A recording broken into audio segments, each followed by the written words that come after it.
वो कौन सी शक्ति थी जिसने स्वयं ब्रह्मा, विष्णु और महेश यानी पूरी सृष्टि को चलाने वाले त्रिदेवों को मजबूर कर दिया कि वो नन्हे बालक बन जाएं? आखिर एक माँ के आंचल में त्रिदेवों को क्यों छुपना पड़ा? यह कहानी है सती अनुसुईया की भक्ति और दत्त भगवान के जन्म की। प्राचीन काल की बात है।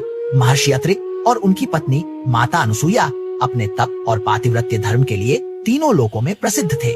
उनकी कीर्ति इतनी फैल गई थी कि देवलोक में बैठी त्रिदेवियों यानी सरस्वती, लक्ष्मी और पार्वती को भी उनकी परीक्षा लेने का विचार आया। उन्होंने अपने पतियों ब्रह्मा, विष्णु और महेश को माता अनुसुईया के सतीत्व की परीक्षा लेने पृथ्वी पर भेजा।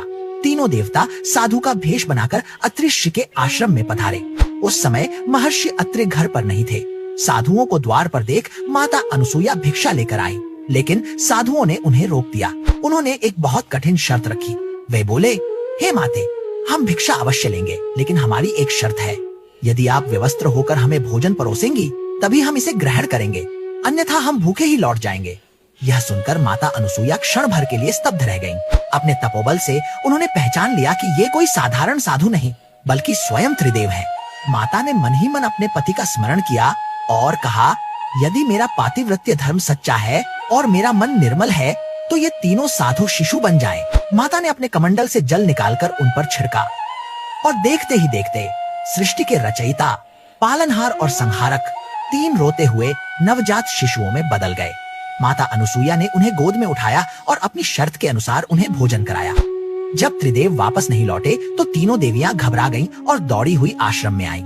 वहां उन्होंने देखा कि उनके स्वामी तो पालने में खेल रहे हैं। देवियों ने अपनी गलती मानी और माता अनुसुईया से क्षमा मांगी। माता अनुसुईया की वात्सल्य और भक्ति से प्रसन्न होकर त्रिदेवों ने अपने वास्तविक रूप में दर्शन दिए और उन्हें वरदान दिया कि हम तीनों आपके पुत्र के रूप में एक ही शरीर में जन्म लेंगे। और इसी प्रकार ब्रह्मा, विष्णु और महेश के तेज से मार्गशीर्ष पूर्णिमा के दिन भगवान दत्तात्रेय का जन्म हुआ।